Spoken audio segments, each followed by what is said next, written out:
A shout out this week to Liz from Alexandria, Virginia, who had a question for us.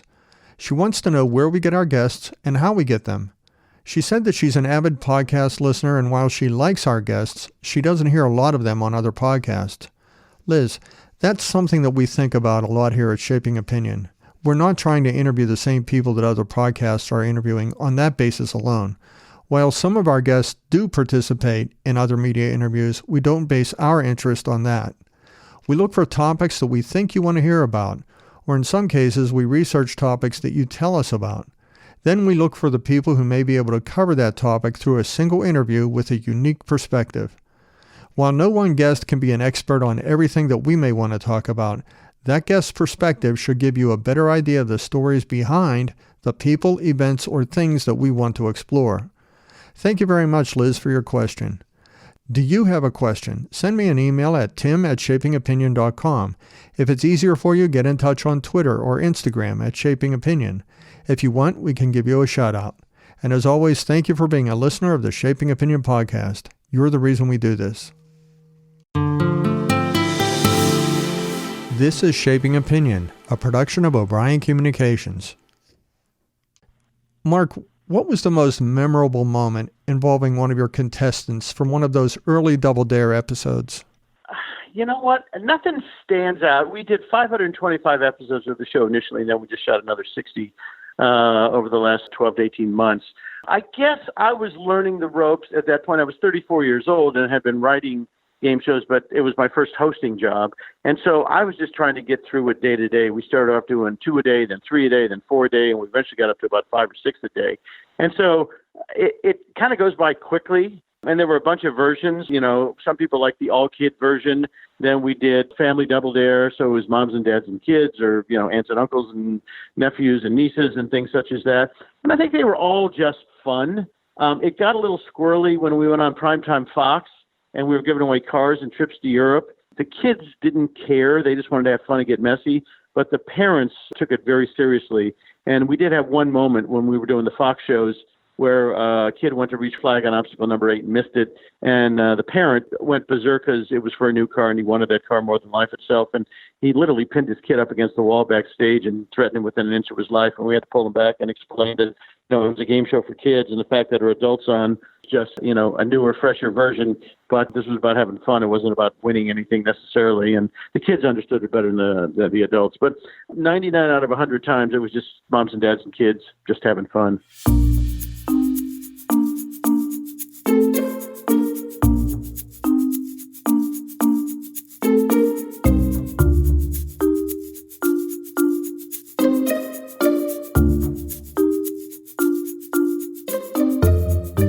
I'm Tim O'Brien. In this episode of the Shaping Opinion podcast, we're joined by Marc Summers. He's a longtime television personality and a producer. We'll talk with Marc about his memorable role as the host of the pioneering Nickelodeon game show for kids called Double Dare. The premise of our podcast is simple. We talk about people, events, and things that have shaped the way we think. In this episode, Marc will talk about a show that he hosted that represents childhood for a generation, Double Dare.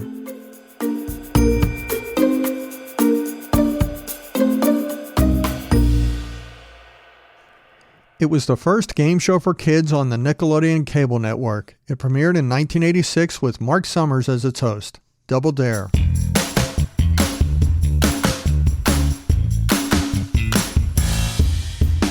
In the show, 2 teams would compete to win money and prizes by answering trivia questions and by completing physical challenges that amounted to an organized mess.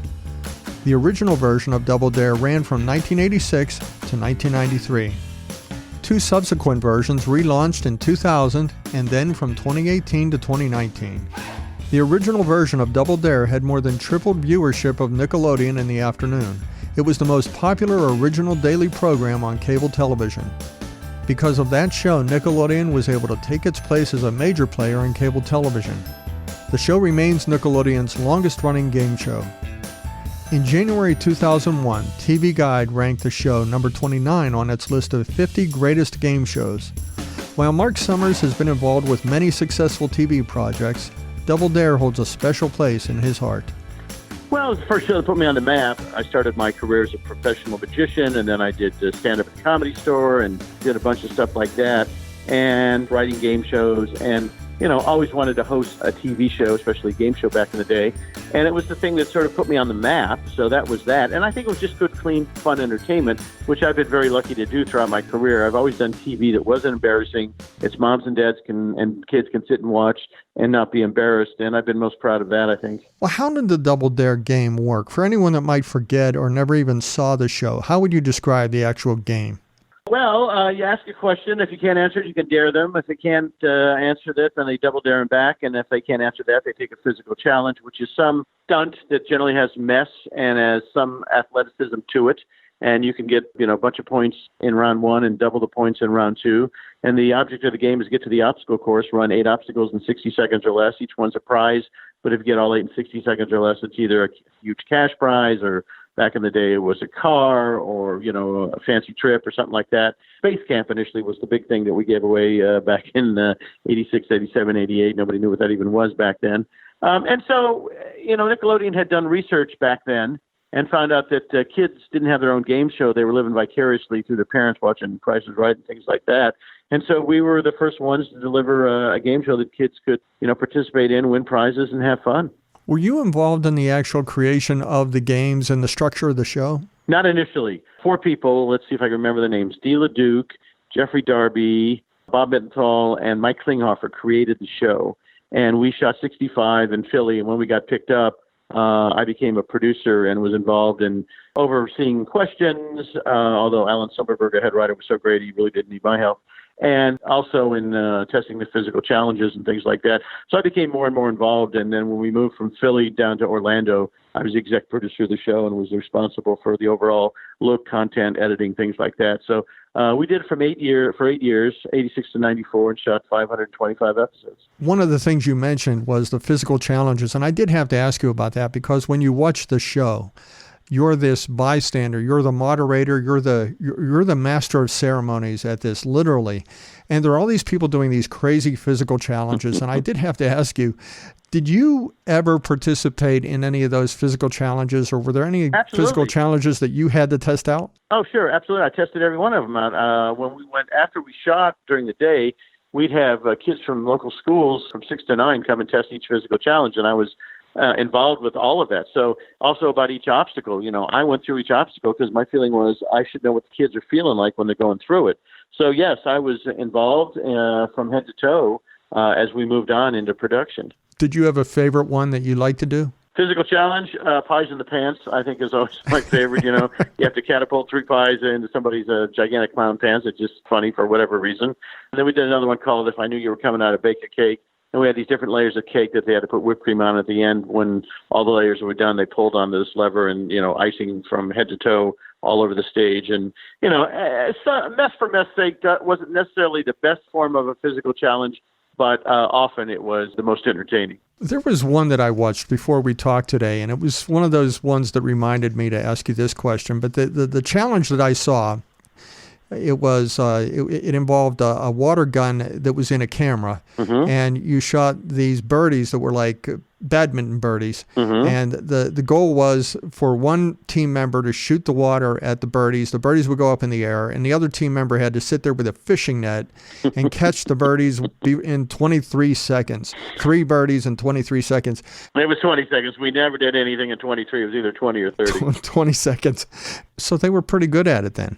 Yeah, and the kids back then in the 80s and early 90s seemed to do a better job than the kids we had more recently when we shot the newer shows. Why would you say that is?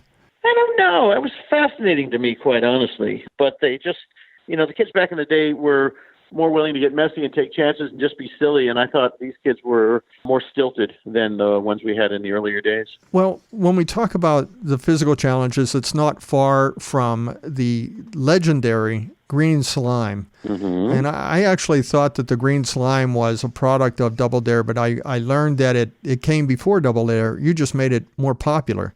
Yeah, you can't do that on television, did it initially. Somebody on the show was asked a question and they said, I don't know. Then they were slimed. And so it brought kids to the channel because they love to see other kids getting messy.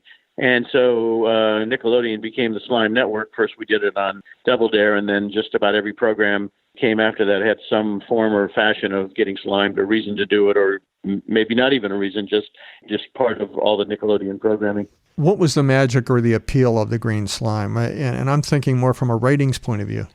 I have no idea. I never understood it, other than the fact that you tell kids that they're supposed to stay clean and not get messy, and it was a situation where they were being rewarded for getting messy. So maybe that was it. And to this day, I see grown-ups who grew up watching the show in their 30s and 40s, and they said the biggest wish of all time was to get slimed. So I had it done more times than I care to think about. I don't understand the thrill of it, but people seem to get excited about it. There's always that question, what was in that green slime? And I know the recipe has changed over the years, but what was the original recipe for that green slime?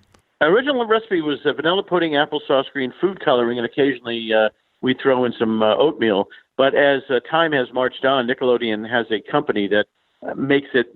Also, the other deal was when we started that show, we were under strict, things that the insurance company made us do. And if it got in the kids' mouths, it had to be edible. So now it's made, I don't know what the ingredients are, but you can, ready for this word, change the viscosity. So you can make it thicker or thinner. And so when we shot the most recent episodes, we literally spent, half a day testing out various, qualities of slime and how thick and how thin, because you want it to run, but you don't want it to run too much, but you want it to stay on the kid's head. And so, it's kind of an art form.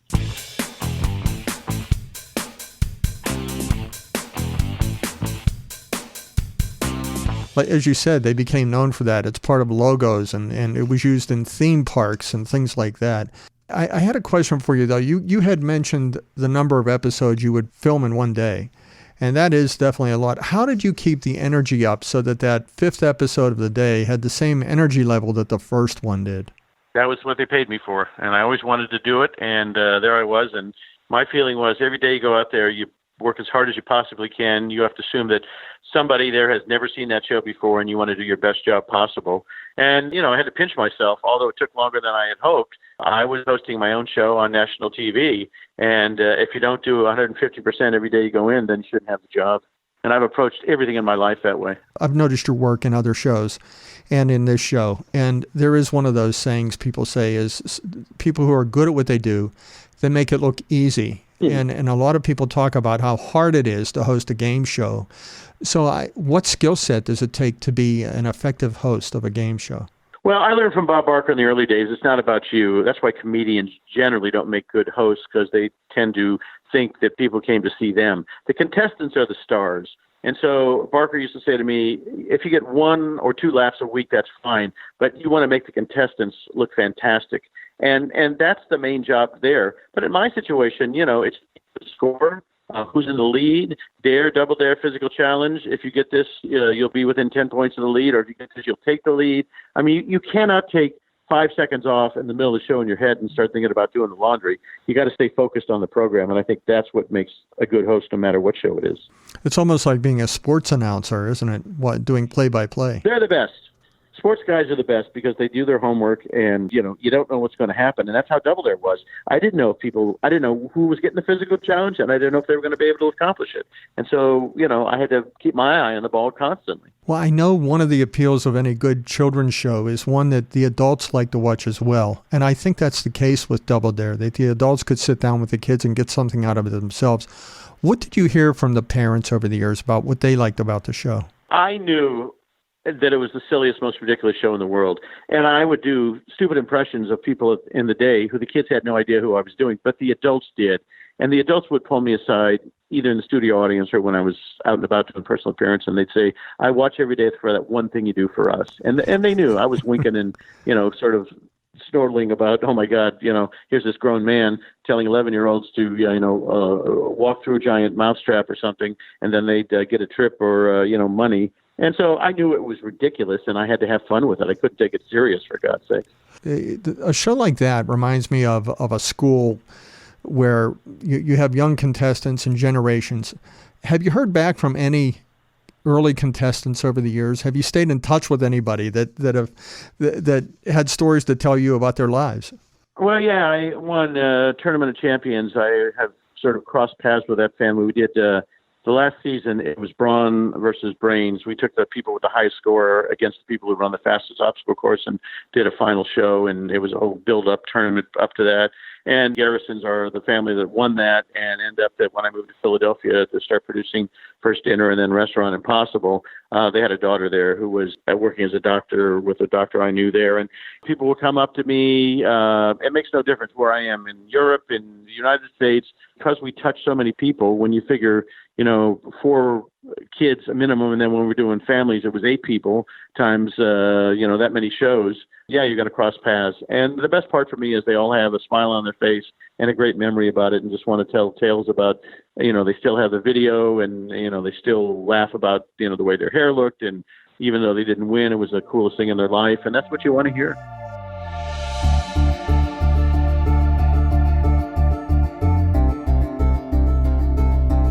Did you ever have an episode, a full episode that didn't make it on the air? Or can you remember any certain incidents that didn't make it on the air? Yeah, we had one. We made these people sign a release that said, their health was good, they'd never broken any bones, or if they did, what did they do it, where do they do it, how they do it. And this one kid was running the obstacle course, and he fell, and the bone went right through his skin. It was disgusting. I had to leave the studio. Robin, my assistant, stayed, but it made me nauseous. And our lawyers did homework to find out this kid had something called glass bones disease. He should have never been there in the first place. Because he broke his arm on obstacle number 2, we found out through other situations that he really couldn't do it. That one episode never aired. I felt bad for the kid he was playing with because he was a victim of circumstance. But kids are honest. Parents will lie. And when the question comes up, has your son or daughter ever broken a bone, or do they have anything that constantly causes that? They said no. Well, they were at fault. They lied. It's the only episode that I know that did not air. What people will do to be on television is... Well, it's anything for their kids. This whole college entry stuff that's going on now where they don't think about their kids' feelings. They only want to do what they think is the best for them instead of have them work for it. So, that's been going on for, I think, hundreds of years, quite honestly. How has this show influenced your other shows? Because, as you said, this is the show that put you on the map, but you've done a lot of big things in television. What did you learn from the Double Dare show that influenced your other shows? Well, how to treat people when you're on TV. And, the best hosts are the ones that listen. Once again, even in a talk situation, and I've hosted several talk shows, it's never about you, okay? I mean, Johnny Carson was the best because he listened, okay? And you go back and think of all the successful people in those seats. It's about your guest. It's about the guy writing the book. It's about the stand-up comic. It's about the actress who's got an Academy Award movie coming out. It's that kind of stuff. So you got to know where the focus is, and you need to step back and let these people shine. And it's a hard thing that some people just can't do. And so I took that knowledge and applied it to pretty much everything that I did as a host. And then as I started to train the Ryan Seacrest, the Guy Fieri's, the Robert Irvines of the world, it was something that I passed on to them. And that's why those guys are so successful. You mentioned Ryan Seacrest, who now is one of the bigger names in entertainment across all different platforms. How did you work with Ryan Seacrest? I met him when he was 19 years old, called him, saw him on a show, took him to lunch, and that's where we first started our friendship. Then I was exec producer of a show called Ultimate Revenge on TNT, and I hired him to be the host. And too long a story to go into right now, but I was influential in getting him the job on American Idol as well. We've known each other for many years and have remained friends, and he's one of the most talented guys who's ever been in the medium. And it's something that you mentioned, because Ryan Seacrest is a star in his own right. Oh, yeah. And you were the face, and the voice of Double Dare in some of the shows where you were on camera. Mm-hmm. But yet you made it about your guests. And in Ryan Seacrest's case, he makes it about those contestants. Yep. Yet at the same time, the host's talent shines through. That's a real balancing act, isn't it? It is, and not everybody can do it. And he's one of those magical guys that has a clock in his head and doesn't need a cue card. And you walk up and say, Ryan, I've got 17 seconds to the next commercial or to goodbyes. And in his head, he'll pull over for a second during the commercial break and say, okay, let me think about it. And he'll say, okay, we're ready to go. And he nails it every time. I mean, Barker, I saw do that first, but I think Ryan is as good or better than what Barker used to do.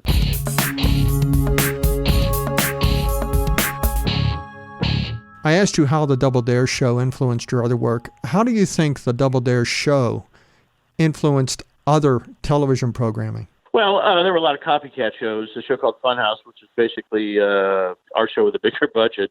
But I love meeting people today who grew up watching me. I'll give you a couple examples. I was at Hamilton in New York. I get a tap on my shoulder, and the company manager said, Mr. Miranda, heard you were in the house and would like to meet you afterwards. Is that okay? And so I got to go backstage and meet Lin-Manuel Miranda, who I wanted to talk about Hamilton. He wanted to talk about Double Dare. I was backstage at a Bruno Mars concert, and they said, do you want to meet Bruno? I said, oh, absolutely, but he won't know who I am. And he saw me on the other side of the stage, ran, threw his arms around me, and said, oh, my God, I can't believe you're here. And I said, you know who I am? And he goes, you raised me. So, those kinds of things, you don't realize at the time the influence you will have on people such as that. Neil Patrick Harris is another one. I mean, it's endless, the amount of people in a particular generation who grew up and are in the industry, and I've got to work and cross paths with them, and I'm always more than flattered that they remember and all the kind things they say. Well, you have actually been a staple for the millennial generation because they were kids when they came up. Nickelodeon was their TV. Yep. And Double Dare was the prime show on Nickelodeon. What have those people said to you? Not just the famous people, but other millennials. Just that it was appointment TV, that they would run home, get off the bus, and couldn't wait to put on Double Dare. And, they thought it was fun. They thought it was funny. Sometimes they were laughing at stuff that they didn't even know why they were laughing. But they just said, you always look like you were having a good time. And that was my job, to make sure it always looked like I was having a good time. And that's what I did. What about parodies? There were portrayals and parodies of Double Dare. More recently, the Goldbergs TV show did something on it. And then over time, there were other parodies of it. I think Mad Magazine did a spoof of Double Dare called Double Didnt. One of my favorite things. And Marc Summers was my name in that. And yes, the Goldbergs did an episode because Kid, who is exec producer, had that experience because he grew up in the Philadelphia area where we started. And I get residual checks on a regular basis because of it, because I'm on that thing. And so, like I say, these kids grew up watching it and had a massive influence.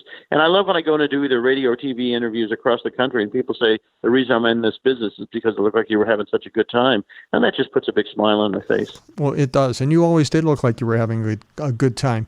How do you do that as a professional? How do you put whatever personal things that you're dealing with off to the side when you go on camera?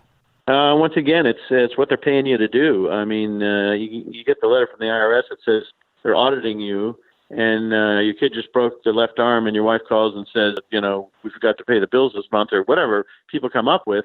That's off camera. You go on camera, you have to lose all that, and you have to go out there and focus and be the best that you can be in the situation. When I was doing a show called History IQ, much more serious show, not any levity really at all. History Channel wanted it to be the hardest game on TV. It was, which is probably why we didn't last more than 2 seasons. Your focus is different on each program. When I was doing Unwrapped, it was a different show than when I was doing What Would You Do? But each one, the mission was to be entertaining as hell and make sure that the audience loved what you're doing. Well, some of the other shows you just mentioned were great shows. I had mentioned to you that one of my favorites of your shows was Unwrapped. I liked it just personally.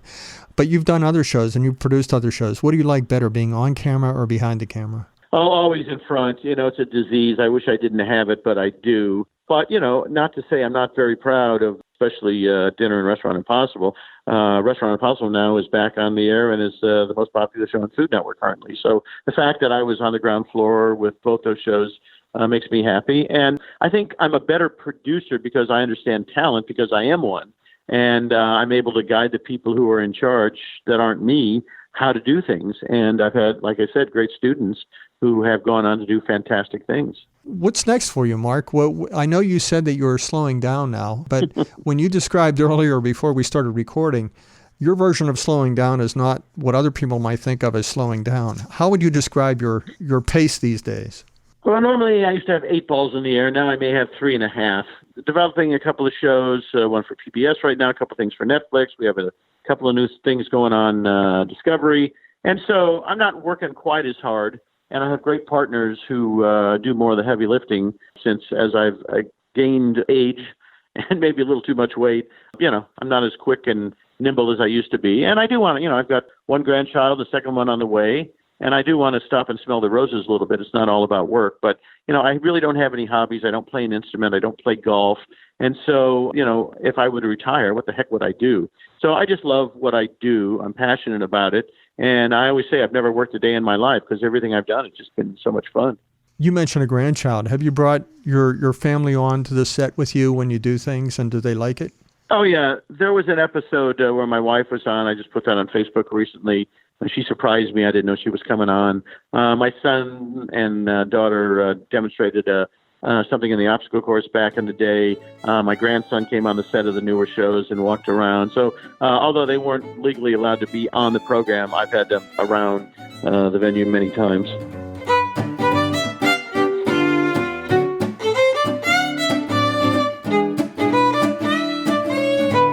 If you had one piece of advice for someone that wanted to get into the television business on camera, what would that be? I go and speak at colleges, and I ask that question on a regular basis, why do you want to do this? And when they say, because I want to become rich and famous, I always say, well, then it's not going to happen. That's never a reason to do anything. If you have a passion for what you do, that stuff might come, it might not, but it's irrelevant. I never did it to have people stop me on the street and do autographs. I did it because it's what I wanted to do more than life itself. I couldn't think of anything that would be more fun. And so I was lucky enough, although it took me longer than I thought, to live the dream. And so if there's something you want to do, be it a news guy or, host an American Idol kind of format or whatever, it's more difficult now, though. I think to get on TV these days, you have to be famous. The idea of finding the next Oprah, I think, will never happen because they want instantaneous ratings, which is why big stars, movie stars, are hosting game shows now. And so, it's a different world. The other thing is the influencers are now hosting a lot of shows. And that's a whole other world. I'm not sure what any of those people do for a living. And many of them have tried to host shows and have not been good at it. Because you're an influencer and maybe people watch you online, it has never, ever crossed to the TV world. People have 30 million folks who watch them online, but then when they come to TV, because the people who watch people online don't watch television. It's been proven over and over and over again. But the networks keep doing stupid things and keep putting those folks on, and someday they'll wake up and figure out that it doesn't work. Also, it's a different skill set. People that are good at getting Instagram followers aren't necessarily good at doing the things that you had mentioned Ryan Seacrest can do. No, you can't even compare the two. It's just a joke. I mean, I'm assuming at some point there's some influencer who has figured this out or will down the road. But right now I haven't seen many who can, make that attempt and pull it off. Marc Summers, thank you for joining us today. And thank you, sir. Great interviews. I tend to do a lot of these things, and people don't do their homework, and you did, and that's much appreciated.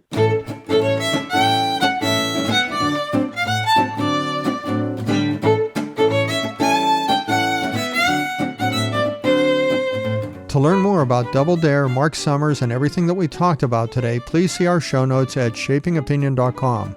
If you enjoyed this episode, please help others find it. Leave a rating and review in Apple Podcasts, and subscribe wherever you listen to podcasts.